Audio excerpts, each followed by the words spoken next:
Anda sedang berbicara dengan seseorang yang Anda hormati. Anda memiliki maksud tertentu yang perlu disampaikan. Namun saat Anda berbicara, ada sesuatu yang berubah.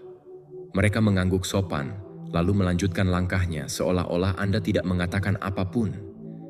Bukan karena pendapat Anda tidak valid, melainkan karena kata-kata yang Anda gunakan membuat Anda dapat diabaikan. Begitu mereka memutuskan bahwa Anda tidak layak didengarkan, mengubah kesan itu hampir mustahil. Kebanyakan orang beranggapan bahwa kepercayaan diri itu tentang apa yang Anda katakan. Tidak, itu tidak benar. Ini tentang apa yang tidak Anda katakan. Frasa tertentu, tidak peduli seberapa masuk akal kedengarannya, menandakan kelemahan, ketidakpastian, dan kurangnya keyakinan saat Anda mengucapkannya. Kaum Stoa memahami hal ini. Kekuatan tidak ditunjukkan melalui kata-kata yang mengesankan. Hal itu terungkap dengan menghilangkan bahasa yang merendahkan Anda bahkan sebelum Anda menyelesaikan kalimat Anda. Ini bukan tentang bersikap sombong atau menolak menunjukkan kerendahan hati. Ini tentang menghentikan kebiasaan menyabotase diri sendiri dengan frasa yang memberi orang izin untuk mengabaikan Anda. Karena perbedaan antara didengarkan dan diabaikan seringkali bergantung pada 6 frasa spesifik yang perlu Anda hilangkan segera. Marcus Aurelius mengajarkan, jangan buang waktu lagi berdebat tentang seperti apa seharusnya pria yang baik. Hal yang sama berlaku untuk penampilan. Berhentilah berusaha terdengar kuat saat menggunakan bahasa yang lemah. Berhentilah menggunakan kata-kata yang merendahkan diri Anda. Hari ini, saya akan menunjukkan 6 frasa yang membuat Anda terlihat lemah begitu keluar dari mulut Anda. Frasa nomor 3 adalah frasa yang sering digunakan orang untuk terdengar sopan, tetapi sebenarnya memberitahu orang lain bahwa Anda merasa tidak pantas mendapatkan perhatian mereka. Singkirkan frasa itu dan lihat seberapa cepat orang mulai menganggap Anda serius. Jika Anda siap menghilangkan pola bahasa yang membuat Anda mudah diabaikan, berlanggananlah. Mari kita identifikasi apa yang telah menyabotase Anda. Frasa nomor 1 yang sering kita dengar adalah saya pikir dan saya rasa. Ketika Anda memulai pernyataan dengan kata-kata ini, Anda secara tidak langsung memberitahu orang lain bahwa apa yang akan Anda katakan hanyalah sebuah opini pribadi yang bisa diabaikan, dinegosiasikan, dan tidak pasti. Mari kita lihat contohnya. Saya pikir kita harus mencoba pendekatan ini. Kalimat ini terdengar sangat tentatif dan tidak meyakinkan. Sebaliknya, jika Anda mengatakan, kita harus mencoba pendekatan ini, nada yang Anda sampaikan jauh lebih tegas dan meyakinkan. Meskipun rekomendasi yang Anda berikan sama, dampak yang ditimbulkan oleh kedua kalimat tersebut sangat berbeda. Dengan memulai pernyataan dengan saya pikir, Anda membingkai seluruh argumen yang akan diungkapkan sebagai sesuatu yang subjektif, sehingga orang lain merasa berhak untuk mengabaikannya tanpa mempertimbangkan lebih lanjut. Ketika Anda mengatakan, saya rasa ini mungkin berhasil, hal tersebut menunjukkan bahwa Anda beroperasi berdasarkan emosi, bukan berdasarkan logika atau akal sehat. Kedua frasa ini, pada dasarnya, memberi izin kepada orang lain untuk mengabaikan pendapat Anda. Epictetus, seorang filsuf Stoik, mengajarkan kita untuk terlebih dahulu memahami apa yang kita inginkan, kemudian bertindak sesuai dengan itu. Penting untuk mengetahui posisi Anda dan menyatakannya dengan jelas. Kualifikasi memang tepat ketika ada ketidakpastian yang nyata, namun jika Anda terus-menerus menambahkan kualifikasi pada setiap pernyataan Anda, itu menunjukkan bahwa Anda tidak percaya pada pemikiran Anda sendiri. Dan jika Anda tidak mempercayai pemikiran Anda, mengapa orang lain harus melakukannya? Saya ingat momen yang terjadi pada sebuah makan malam keluarga 3 tahun yang lalu. Saat itu, kami sedang mendiskusikan destinasi liburan kami. Sepupu saya memulai percakapan dengan mengatakan, "Kurasa kita bisa mempertimbangkan pergi ke tempat yang hangat. Aku rasa pantai mungkin bagus." Tanggapan yang diterima hanyalah anggukan sopan dari anggota keluarga lainnya. Tidak ada yang menanggapinya dengan serius. 5 menit kemudian, bibi saya mengusulkan 2 pilihan, yaitu pegunungan atau pantai. Dia menyatakan bahwa pantai lebih cocok untuk semua jadwal yang ada. Meskipun saran yang dia berikan sebenarnya sama dengan yang diusulkan sepupu saya, cara penyampaiannya sangat berbeda. Bibi saya menyatakan pilihannya sebagai kesimpulan yang beralasan, bukan sekadar perasaan yang tentatif. Diskusi mengenai pilihannya berlangsung dengan sangat serius, sementara saran sepupu saya terlupakan. Mengapa hal ini bisa terjadi? Perbedaannya bukan terletak pada keahlian atau kewenangan, tetapi lebih pada bahasa yang digunakan. Satu orang meminta izin untuk mempertimbangkan pemikirannya, sementara yang lainnya menyajikan pemikiran yang layak untuk dipertimbangkan. Satu suara diabaikan, sementara suara yang lain mendapatkan perhatian. Sebagai alternatif, sebaiknya Anda menyatakan posisi Anda secara langsung. Pendekatan ini jauh lebih efektif karena menyampaikan apa yang kita lihat dan mengapa kita harus melakukannya, atau apa yang menurut kita masuk akal. Anda tidak perlu mengklaim bahwa Anda tahu segalanya, tetapi Anda menyampaikan pemikiran yang beralasan dengan penuh percaya diri. Ada perbedaan yang jelas antara kesombongan dan kejelasan dalam berkomunikasi. Tentu saja, frasa-frasa ini memiliki penggunaan yang tepat dalam konteks tertentu. Jika Anda benar-benar merasa ragu, Anda bisa mengatakan, "Saya pikir ini mungkin berhasil, tetapi saya memerlukan lebih banyak data untuk memastikannya." Jika yang Anda sampaikan adalah preferensi pribadi, Anda bisa berkata, "Saya merasa warna ini terlihat lebih baik saat memilih cat." Dan jika Anda ingin mengekspresikan emosi, Anda bisa mengatakan, "Saya merasa tidak nyaman dengan keputusan ini." Itu adalah penggunaan yang spesifik dan jujur. Namun, penting untuk diingat bahwa frasa "saya kira" dan "saya rasa" sebaiknya dihindari dalam konteks penilaian profesional, rekomendasi, dan situasi di mana Anda harus menyajikan kesimpulan yang logis. Anda sudah melakukan proses berpikir dan merasakan, jadi sekarang saatnya untuk menyatakan apa yang Anda simpulkan dengan tegas. Jangan biarkan orang lain melewati proses internal Anda untuk mencapai maksud Anda. Ruang diskusi akan bereaksi dengan cara yang berbeda ketika Anda berhenti meminta izin untuk mencapai suatu kesimpulan.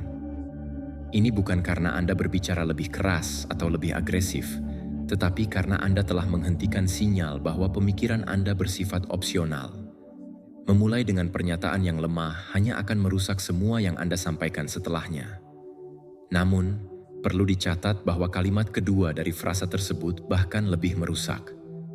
Hal ini dapat membuat Anda terdengar seolah-olah Anda bahkan tidak pantas untuk mengajukan pertanyaan tersebut. Ini adalah hal yang perlu dihindari jika Anda ingin dihargai dan didengar dalam diskusi. Frasa nomor 2 yang sering kita dengar adalah, "Ini mungkin pertanyaan bodoh." Tetapi, ketika Anda menyampaikan kalimat ini, sebenarnya Anda sudah secara tidak langsung memberitahu semua orang di ruangan ini bahwa Anda tidak menghargai pemikiran Anda sendiri. Lalu, mengapa Anda berharap orang lain akan menghargainya? Dengan mengawali pertanyaan Anda dengan pernyataan bahwa pertanyaan tersebut bodoh, Anda secara efektif mengarahkan perhatian orang lain untuk menganggapnya bodoh. Frasa ini merupakan bentuk sabotase diri yang disamarkan sebagai kerendahan hati. Anda seolah-olah memberi izin kepada orang lain untuk meremehkan pertanyaan Anda, sekaligus meminta izin untuk dihentikan dalam proses berpikir. Kaum Stoa mengajarkan bahwa kita harus menguasai pertanyaan kita. Pertanyaan adalah jendela untuk belajar dan memahami.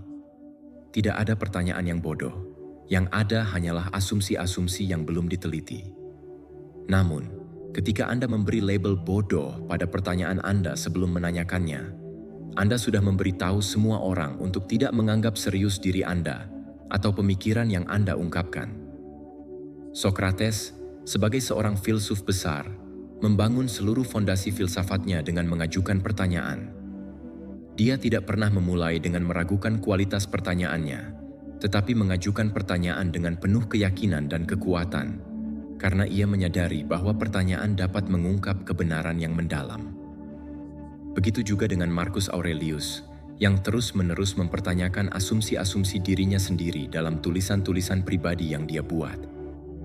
Ia melakukannya dengan kekuatan dan ketegasan, bukan dengan permohonan maaf. Saya pernah menyaksikan dampak negatif dari frasa ini pada seseorang di sebuah lokakarya 2 tahun lalu. Saat itu, instruktur sedang menjelaskan sistem perangkat lunak baru yang kompleks.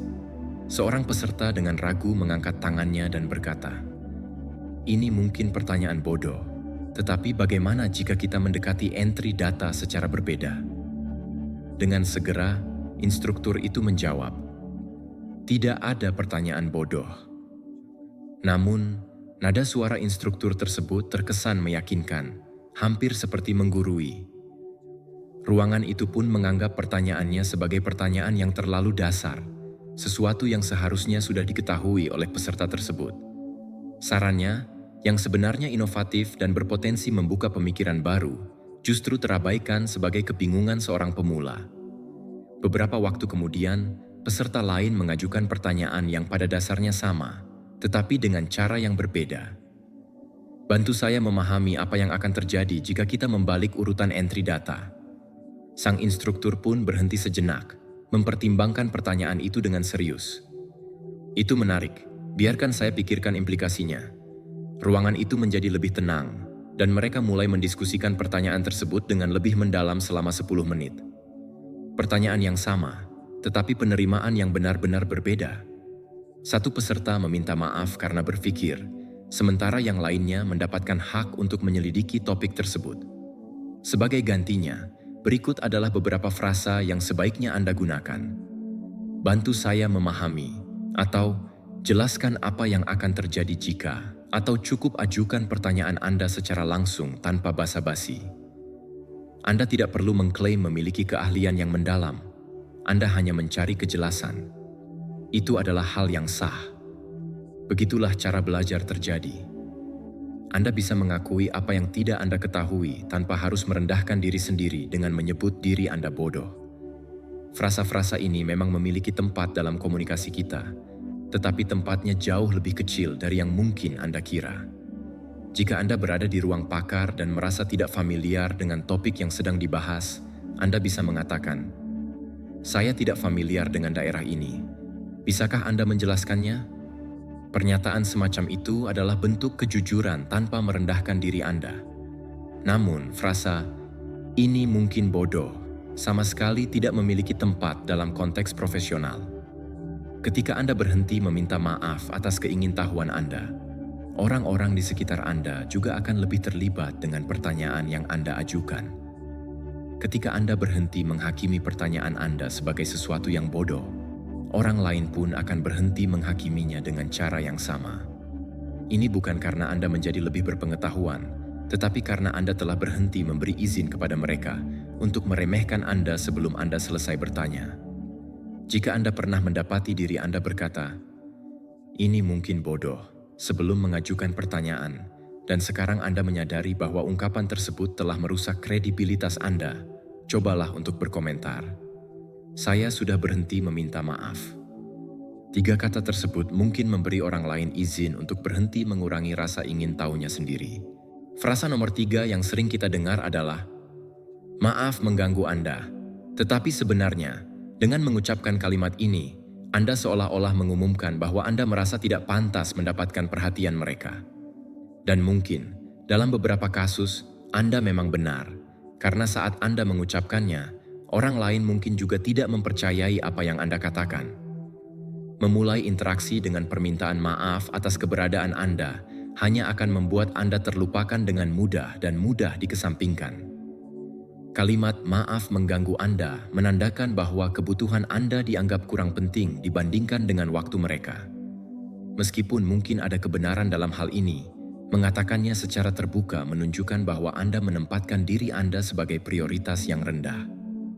Kaum Stoa, yang dikenal dengan pemikiran dan filosofi mereka, memahami bahwa tidak ada nilai dalam meminta maaf hanya karena Anda ada.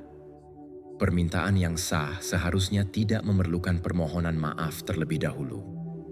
Ketika Anda meminta maaf sebelum mengajukan permintaan yang wajar, Anda sebenarnya memberitahu orang lain bahwa mereka melakukan kebaikan dengan mengakui keberadaan Anda. Epictetus, seorang filsuf Stoik yang terkenal, mengajarkan tentang pentingnya martabat dan harga diri. Dia memahami bahwa mengakui kebutuhan diri sendiri tanpa rasa malu adalah hal yang berbeda dengan bersikap menuntut atau merasa berhak atas sesuatu. Permintaan yang sah layak untuk disampaikan secara langsung dan tegas. Namun, ketika Anda meminta maaf terlebih dahulu karena memiliki kebutuhan, Anda secara tidak langsung telah menempatkan diri Anda di bawah pertimbangan orang lain. Pengalaman pribadi saya mengajarkan hal ini dengan cara yang cukup sulit. Sekitar 4 tahun yang lalu, saya harus bertanya kepada tetangga saya apakah dia bisa mematikan musiknya setelah pukul 11 malam. Pada percobaan pertama, saya mengetuk pintunya dan berkata, "Hei, maaf mengganggu, tetapi apakah mungkin jika tidak terlalu merepotkan, mungkin mengecilkan musik sedikit setelah pukul 11?" Dia menjawab, "Tentu saja, tapi tidak ada yang berubah." Dan benar saja, seminggu kemudian, suara musiknya masih berisik. Saat itu saya menyadari bahwa saya telah memberinya jalan keluar. Saya meminta maaf karena memiliki batasan yang perlu dihormati. Pada percobaan kedua, saya menggunakan pendekatan yang berbeda. Saya berkata, "Musik setelah pukul 11 membuatku terjaga. Saya perlu menjaganya tetap rendah setelah waktu tersebut." Dalam situasi ini, tidak perlu meminta maaf. Jika bisa dihindari, cukup dengan menyatakan batasan yang jelas. Dia tampak terkejut, namun kemudian mengangguk dan berkata, "Oh ya, tidak masalah. Malam itu juga, musiknya berhenti." Ini adalah tetangga yang sama, permintaan yang sama, tetapi hasilnya sangat berbeda. Pada kesempatan pertama, saya bertanya seolah-olah saya tidak pantas mendapatkan ketenangan di malam hari. Namun pada kesempatan kedua, saya dengan tegas menyatakan apa yang saya butuhkan. Yang pertama diabaikan, sedangkan yang kedua dihormati. Untuk menggantikan frasa yang kurang tepat seperti itu, sebaiknya Anda menyatakan apa yang Anda butuhkan secara langsung. Misalnya, Anda bisa mengatakan, "Saya butuh ini paling lambat hari Kamis," atau "Dapatkah Anda membantu dengan ini?" atau menindaklanjuti tanpa permintaan maaf. Anda tidak bersikap kasar, tetapi sudah jelas dalam komunikasi Anda. Ada perbedaan yang signifikan antara menghargai waktu seseorang dan meminta maaf karena menyita waktu mereka. Tentu saja, permintaan maaf memang memiliki tempatnya. Jika Anda benar-benar menimbulkan ketidaknyamanan, Anda bisa meminta maaf atas pemberitahuan yang singkat, misalnya, "Saya membutuhkannya besok." Jika Anda melakukan kesalahan, Anda bisa mengatakan, "Maaf, saya melewatkan tenggat waktu." Dalam situasi darurat yang benar-benar mendesak, Anda bisa berkata, "Maaf menyela, tetapi ini mendesak." Permintaan maaf dalam situasi seperti itu adalah hal yang pantas, karena memang ada alasan yang kuat untuk meminta maaf.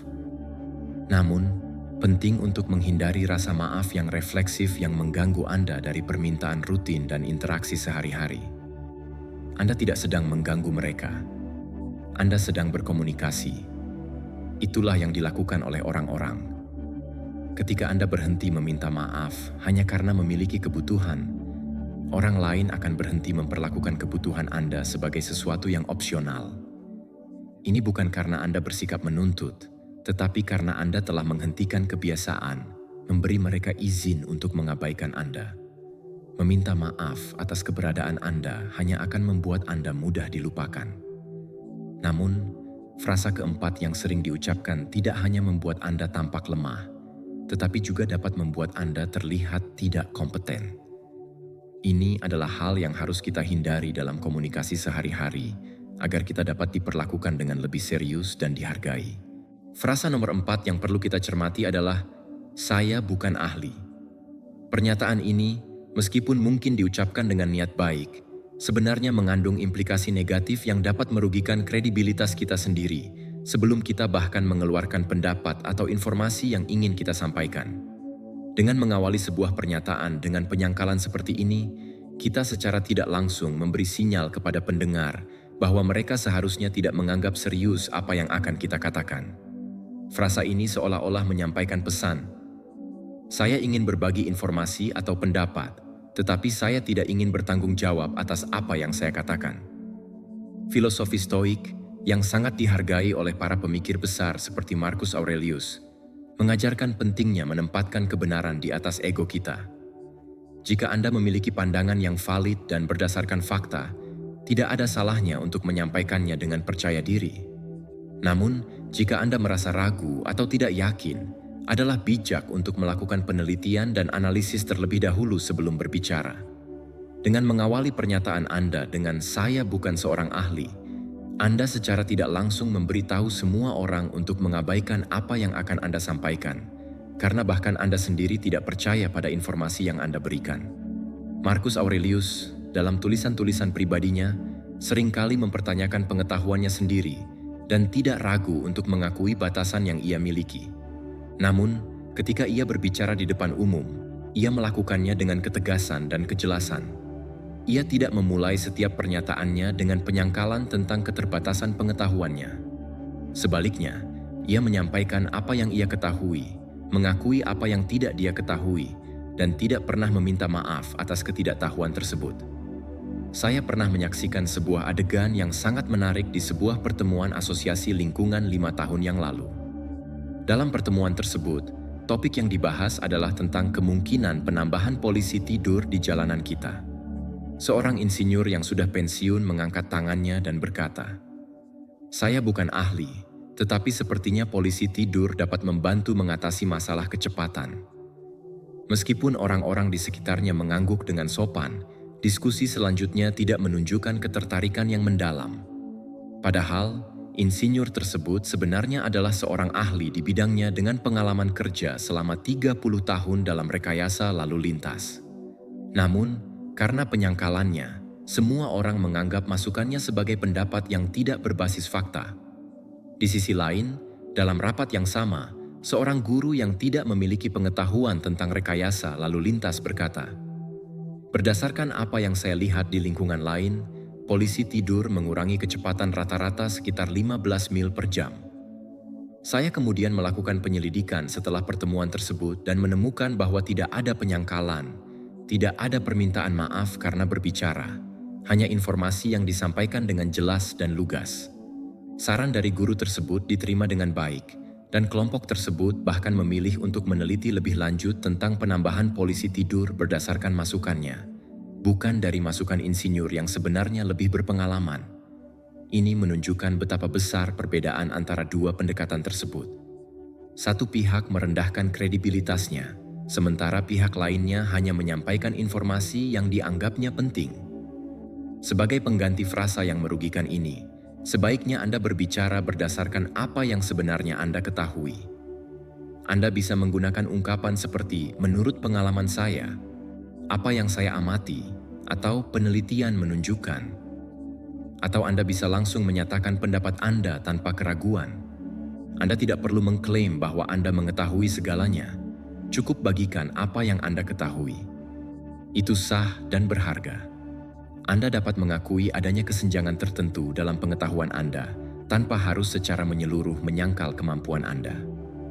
Penyangkalan semacam itu memiliki kegunaan yang terbatas. Jika Anda benar-benar berada di luar domain keahlian Anda dapat mengatakan, "Saya bukan pengacara, tetapi dari sudut pandang praktis," yang lebih spesifik dan tidak terlalu umum. Atau Anda bisa mengungkapkan, "Ini bukan bidang saya, tetapi Anda mungkin ingin mempertimbangkannya." Dengan cara ini, Anda mengakui batasan Anda sambil tetap memberikan kontribusi yang berarti. Namun ungkapan "saya bukan ahli" dalam konteks umum di depan setiap opini hanya akan memberitahu orang lain bahwa Anda sedang menebak-nebak dan berharap untuk benar. Ketika Anda berhenti menyangkal kredibilitas Anda sendiri, orang-orang akan mulai memperhatikan dan menghargai kontribusi Anda. Bukan karena Anda tiba-tiba menjadi seorang ahli, tetapi karena Anda berhenti memberitahu mereka bahwa Anda bukan ahli. Sajikan apa yang Anda ketahui dengan percaya diri, akui apa yang tidak Anda ketahui, tetapi jangan pernah mengumumkan terlebih dahulu bahwa apapun yang akan Anda katakan tidak layak untuk dianggap serius. Frasa nomor 5. Apakah itu masuk akal? Adalah sebuah ungkapan yang sering kali kita gunakan untuk mengakhiri sebuah pernyataan. Namun, mengakhiri kalimat dengan pertanyaan tersebut sebenarnya mengalihkan tanggung jawab untuk memahami dari diri kita sebagai komunikator kepada pendengar. Ini menunjukkan bahwa kita mungkin tidak yakin telah menjelaskan sesuatu dengan jelas. Lebih parah lagi, ungkapan tersebut bisa terdengar seperti kita sedang meminta validasi dari orang lain, bahwa pemikiran yang baru saja kita ungkapkan adalah hal yang benar untuk dipikirkan. Dalam hal ini, kaum Stoa, yang dikenal dengan cara berkomunikasi yang tegas dan jelas, lebih memilih untuk menyampaikan maksud mereka dengan mantap tanpa mencari persetujuan dari orang lain. Mereka mengajarkan bahwa kita harus memahami terlebih dahulu arti dari apa yang ingin kita sampaikan sebelum mulai berbicara. Epictetus, seorang filsuf Stoik yang terkenal, mengajarkan bahwa kita harus pelajari dulu arti dari apa yang kau katakan, baru bicara. Jika sudah paham, sampaikanlah dengan jelas. Setelah itu, pastikan mereka mengerti. Apakah mereka memerlukan klarifikasi adalah urusan mereka, bukan urusan kita yang perlu dipertanyakan. Saya belajar pelajaran berharga ini dari pengalaman yang menyakitkan 3 tahun lalu. Ketika itu, saya menjelaskan kepada seorang teman tentang keputusan saya untuk mengubah karier. Saya memaparkan alasan-alasan yang mendasari keputusan tersebut, hasil penelitian yang telah saya lakukan, dan rencana yang ingin saya jalani ke depannya. Namun, di akhir penjelasan, saya secara tidak sadar mengakhiri dengan pertanyaan, "Apakah itu masuk akal?" Teman saya kemudian ragu sejenak sebelum menjawab, "Maksudku, kurasa begitu." Keraguan yang ditunjukkan olehnya seolah memberitahu saya segalanya. Pertanyaan saya telah menimbulkan keraguan tentang apakah pemikiran saya itu koheren atau tidak. Saya tidak meminta pemahaman dari dirinya, tetapi justru meminta validasi atas keputusan yang telah saya buat. Setahun kemudian, saya terlibat dalam percakapan yang serupa dengan teman yang lain mengenai perubahan hidup yang besar. Kali ini, saya menjelaskan alasan saya dengan jelas.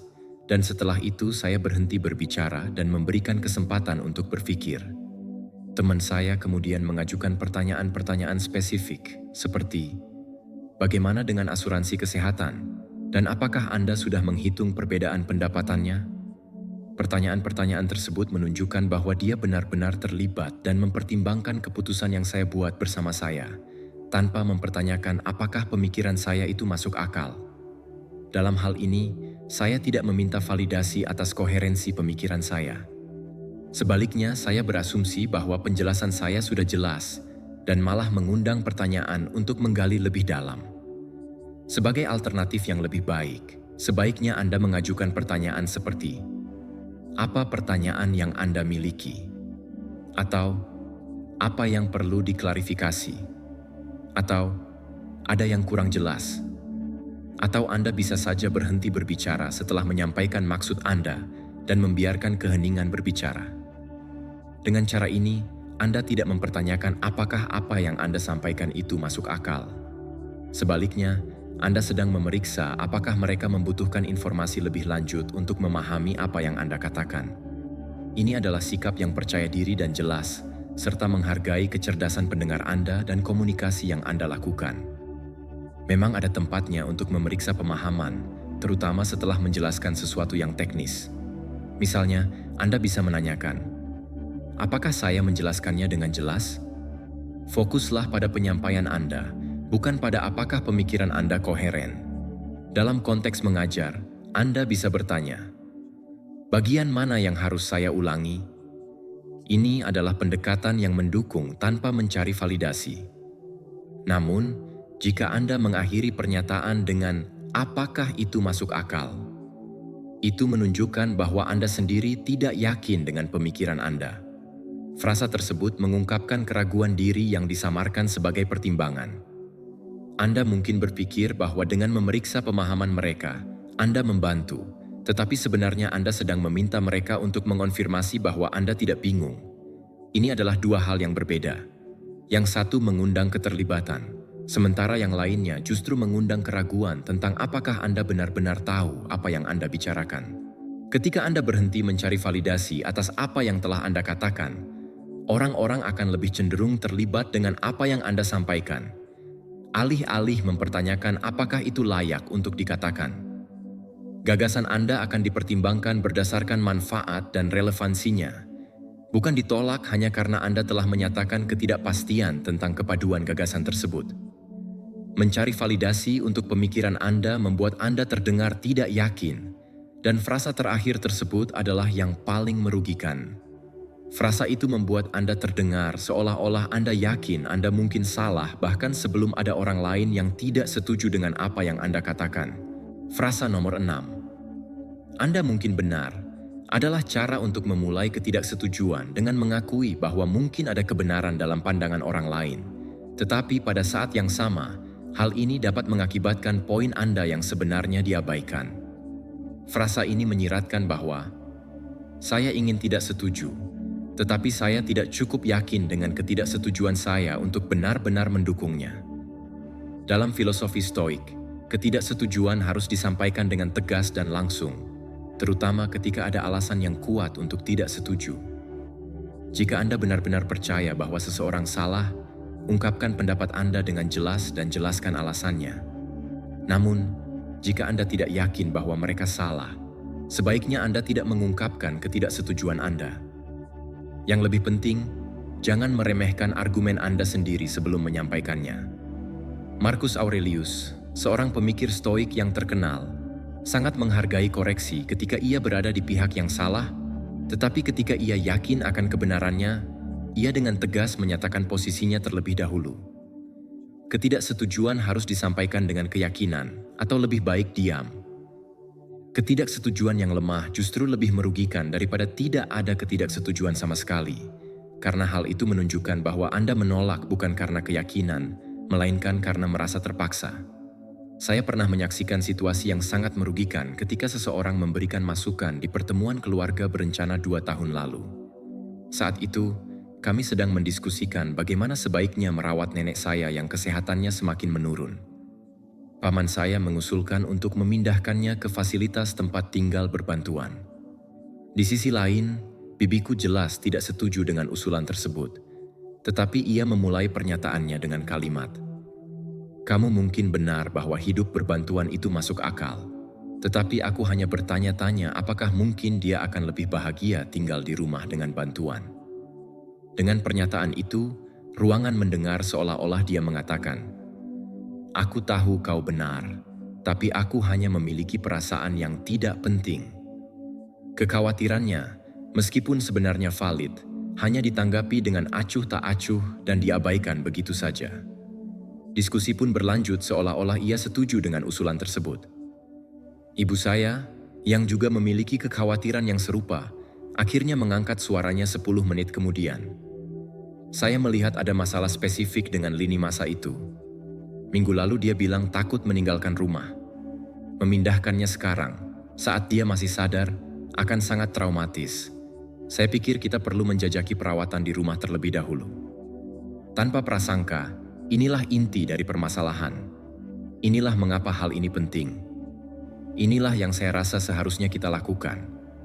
Ruangan itu terhenti sejenak, mempertimbangkan kembali pendapat yang disampaikan. Akhirnya, mereka mulai meneliti kedua opsi dengan lebih serius, karena ibu saya telah menyatakan posisinya seolah-olah dia sangat mempercayainya. Sebagai alternatif, inilah yang seharusnya dikatakan, "Saya melihatnya secara berbeda, inilah alasannya." Atau, "Saya khawatir tentang pendekatan itu." Atau, "Data menunjukkan hal lain." Atau cukup ungkapkan ketidaksetujuan Anda secara langsung tanpa meminta maaf atas ketidaksetujuan tersebut. Akui posisi Anda atau lebih baik diam. Ketidaksetujuan yang setengah hati justru lebih buruk daripada kesepakatan, karena hanya membuang-buang waktu semua orang dengan keberatan yang bahkan tidak Anda yakini. Tentu saja, ada kalanya perbedaan pendapat memang diperlukan. Jika seseorang memiliki lebih banyak keahlian dalam suatu bidang, Anda bisa mengatakan, "Anda tahu bidang ini lebih baik daripada saya, meskipun saya bertanya-tanya tentang aspek spesifik ini." Hal ini mencerminkan pengakuan terhadap perbedaan pengetahuan yang nyata. Namun, pernyataan Anda mungkin benar adalah pembukaan yang asal-asalan yang dapat merusak kredibilitas Anda sebelum Anda menyampaikan maksud Anda. Ketika Anda berhenti mendahului setiap perselisihan dengan keraguan, orang-orang akan benar-benar mempertimbangkan apa yang Anda katakan. Ini bukan karena Anda menjadi lebih konfrontatif, tetapi karena Anda berhenti memberi sinyal bahwa Anda tidak percaya pada keberatan Anda sendiri. Perselisihan yang disampaikan dengan kuat akan dievaluasi dengan serius. Sebaliknya, Perselisihan yang disampaikan dengan lemah cenderung diabaikan. Perbedaannya terletak pada apakah Anda terdengar tidak setuju karena seharusnya, atau karena Anda benar-benar melihat sesuatu yang tidak mereka lihat. 6 frasa ini. Saya pikir, saya rasa. Ini mungkin pertanyaan bodoh. Maaf mengganggu Anda. Saya bukan ahli. Apakah itu masuk akal? Dan Anda mungkin benar. Tidak membuat Anda terdengar rendah hati atau sopan. Sebaliknya, frasa-frasa tersebut justru membuat Anda terdengar lemah, dan kelemahan tersebut akan mengundang penolakan. Marcus Aurelius mengajarkan, jangan buang waktu lagi berdebat tentang bagaimana seharusnya orang baik. Oleh karena itu, berhentilah menunjukkan ketidakpastian melalui bahasa yang Anda gunakan. Berhentilah meminta maaf karena memiliki pendapat yang berbeda. Berhentilah menyangkal kredibilitas Anda sendiri. Berhentilah mencari validasi hanya karena telah berbicara. Kekuatan bukanlah tentang menjadi keras atau agresif. Intinya adalah menghilangkan kata-kata yang menunjukkan bahwa Anda tidak percaya pada nilai diri sendiri. Anda tidak perlu menambahkan apapun untuk terdengar percaya diri. Yang Anda perlukan hanyalah berhenti merendahkan diri Anda di setiap kalimat. Katakan apa yang Anda maksud dengan tegas. Kuasai pikiran Anda. Berhentilah meminta izin untuk mendapatkan perhatian. Energi di dalam ruangan akan langsung berubah saat Anda berhenti memberikan izin kepada orang lain untuk mengabaikan Anda. Jika frasa-frasa ini mencerminkan pola bahasa yang merendahkan Anda, maka ubahlah. Cara Anda berbicara membentuk bagaimana Anda dipandang oleh orang lain. Ubah bahasa Anda. Kendalikan kehadiran Anda. Ingatlah, kepercayaan diri bukanlah tentang apa yang Anda katakan, melainkan tentang apa yang Anda hentikan. Hilangkan 6 frasa ini dari percakapan Anda. Perhatikan bagaimana orang merespons secara berbeda ketika Anda berhenti menyabotase diri sendiri dengan kata-kata yang merendahkan.